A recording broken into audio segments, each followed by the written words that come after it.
अपनी कमी को पूरा घटनाक्रम कैसे हुआ? घटना बिगड़ी ऐसी सर कि जैसे हम शादी के लिए वहाँ उदयपुर वाटी पूछे, जैसे निकासी निकली, निकासी निकलने के बाद में एक वीडियो आपका था उसमें आप नाखुश लग रहे थे।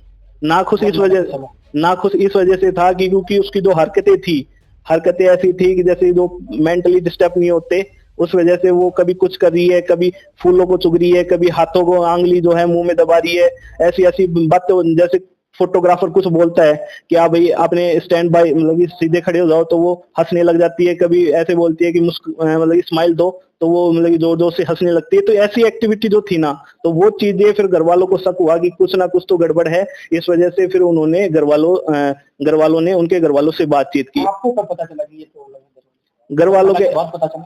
हाँ जी, वरमाला होने के बाद में, स्टेज पे आने के बाद में उनके घर वालों से जब बातचीत की, तो तब वहां बातें करने के बाद उन्हें सामने आया कि यह जो इसकी जो बीमारी है वो सन 2016 से इसकी दवाइयां चल रही है। मेडिटेशन ये क्या है कि नींदों की गोलियां भी लिया करती थी, है ना, जो अब क्या है कि 3 साल से अब नहीं ले पा रही है।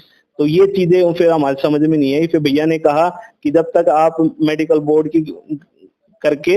की व्यवस्था करके जब तक इसकी इलाज पुष्टि ना हो जाए, जब तक इस शादी को संभव है या नहीं, संभव नहीं है। तो इस वजह से फिर उसको पोस्टपोन करने की बात कही थी। फिर उनको ये चीज समझ में नहीं आई कि क्या बात हुई, पर वहां पे उन्होंने माफी तक मांग ली थी कि सर ये हमसे गलती हुई है।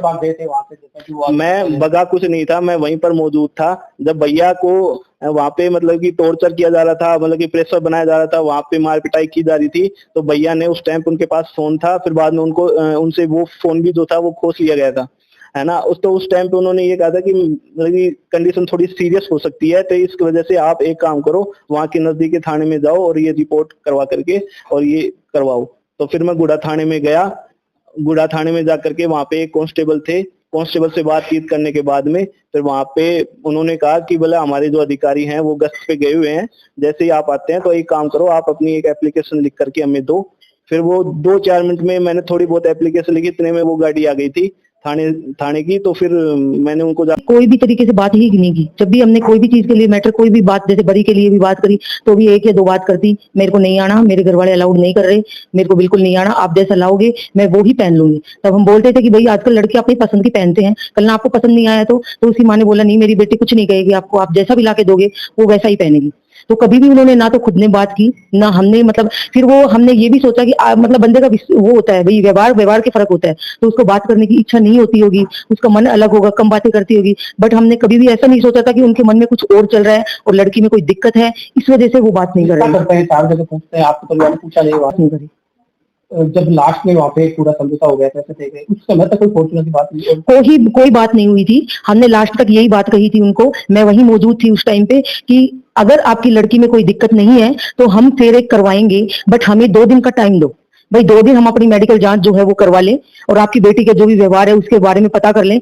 हमें कोई आपत्ति नहीं है, अगर आपकी लड़की है तो हम उसको लेके जाएंगे, पर हम अभी के लिए नहीं लेके जा सकते। गलती आपकी है कि आपने हमें बताया नहीं। जितनी समाज में उनकी बदनामी हुई है उससे ज्यादा हमारी भी हुई है, लेकिन हम ये थोड़ी ना चाहेंगे कि हमारी बदनामी हो, लड़के की हम तो हर तरीके से पिट गए, पैसे भी उन्होंने ले लिए, मार पिटाई भी कर दी और शादी में पूरी जगह बदनामी भी कर दी उन्होंने। तो ऐसा हम चाहेंगे कि हम बिल्कुल नहीं चाह रहे थे, कोई फॉर्चूनर की बात नहीं हुई थी। जबकि हमने उनको कहा ऑनलाइन पैसे ले लो, तो अगर उनके मन में काला नहीं था तो उनको ऑनलाइन पैसे ले लेने चाहिए थे ना। उन्होंने कहा कैश, तो हमने कैश की व्यवस्था करके मॉर्निंग में भेजा। उनको इतना मार पिटाई करने का मतलब क्या था? लोगों को उन्होंने बेल्टों से मारा है, ये मारा है, तो वो वहां पे हमारा कोई बंदा नहीं था, इस वजह से उनका फायदा उठाया उन्होंने। और फॉर्चूनर की बात वो अपनी लड़की की इज्जत बचाने के लिए, अपने घर की इज्जत बचाने के लिए और हमारी इज्जत को उछालने के लिए किया है। इससे ज्यादा और कुछ भी नहीं चाह रहे वो लोग। कोई मांग नहीं थी, यहाँ तक कि हमने ये कह दिया था, वो जब सामान डाल के गए तो हमारे घर की स्थिति आप देख सकते थे कि हमारा सामान रखने के लिए हमारे घर पे जगह नहीं थी। हमारी ये बातचीत हुई थी कि शादी के बाद में 1 कमरा और बनवाएंगे, तब जाके सामान की व्यवस्था होगी। 3 बेड हैं, हम बाहर रहते हैं, घर पे कोई रहता नहीं है, उसी को घर पे रहना था। तो हमने ये भी बोल दिया था कि हमारे पास सब कुछ है, हमारे अभी भी फ्रीज वॉशिंग मशीन जो है वो सब पैक के पैक पड़े हैं, बीच वाली के भी मेरे ही खुले हैं, उसके बाद में बीच वाले के पैक। तो हमें सामान की जरूरत क्या थी? हमने सामान की भी मना कर दी थी, फॉर्चूनर की तो बहुत दूर की बात है। हमारी औकात कहाँ है इतनी जो हम फॉर्चूनर गाड़ी लेंगे? हमारी बिल्कुल भी औकात नहीं थी कि हम फॉर्चूनर गाड़ी मांगेंगे। हमने केवल ये कहा था कि हमें लड़की देना, वो भी हम अपने कपड़े में लेके आएंगे, बस हमारा घर परिवार संभाले। हमारी मम्मी की तबीयत खराब रहती है, हम लोग बाहर रहते हैं, तो हमारी मम्मी की देखभाल करे। घर पे 2 बंदे रहते हैं, उनका काम धंधा करे बस। अगर उसकी इच्छा पढ़ने की है तो पढ़ाई करे, अगर उसकी इच्छा ये है कि मैं घर गृहस्थी में रहूंगी तो घर गृहस्थी में रहे। यहाँ तक कि उसकी मम्मी से बात हुई थी हमारी, पर हमारी कोई फॉर्चूनर की मांग नहीं थी। कैसे हुआ ये सब चीजें? मैंने उसको कहा भाई, नीतीश ने भी आपको बोला, मम्मी ने भी आपकी मम्मी को बोला कि सामान जो दो वो कुछ खास मत करना, क्योंकि हमारे पास पहले भी बीच वाले के जो भाई की शादी करी थी उसका सामान अभी भी पैक रखा है, आप वीडियो में देख सकते हैं। अभी भी जाकर के अलमारी पैक रखी है, फ्रिज पैक रखा है, वॉशिंग मशीन पैक है, और बेड भी इसको कोई यूज नहीं करता, क्योंकि वो भी जयपुर रहता है, मैं भी जयपुर रहता हूँ। यहाँ पे केवल मेरी माता जी, छोटा भाई है जिसकी शादी थी, और एक दादी, ये 2-3 लोग रहते हैं। उनके पीछे से वो क्या काम आएगा, एक बेड के अंदर वो एक रूम के अंदर सब सो जाते हैं। तो वो बोले नहीं हमारे तो बेटी है, जो भी हमें तो देना फर्ज बनता है, और नहीं देंगे तो फिर थोड़ा सा ऐसा लगता है। चलो ठीक, कोई बात नहीं। रात को खाना पीना खाए और सुबह 3:30 बजे के आसपास वो चले गए। अब मैंने भी कहा आप रात को 12 बजे आ रहे हो तो ना तो हमारे कोई लोग देख पा रहे हैं, ना आपके कोई लोग देख पा रहे हैं, मिट्टी का हम प्रोग्राम वगैरह मेल का प्रोग्राम कर रहे हैं, तो 10-20-50 आदमी आपके आ जाए तो देखो आपको भी अच्छा लगेगा, हमें भी अच्छा लगे, समाज को टीका आया है। बोल नहीं साहब हमारे टीका नहीं होता। वो ठीक, कोई बात। अब ये सामान और वो जो पैसे की बात चली, उसके बाद में यहाँ से जो लोग गए हमारे गांव से, हमारे गांव के सरपंच भी गए, बाकी और भी समाज के 1-2 लोग गए यहाँ से सामान लेकर के साथ में।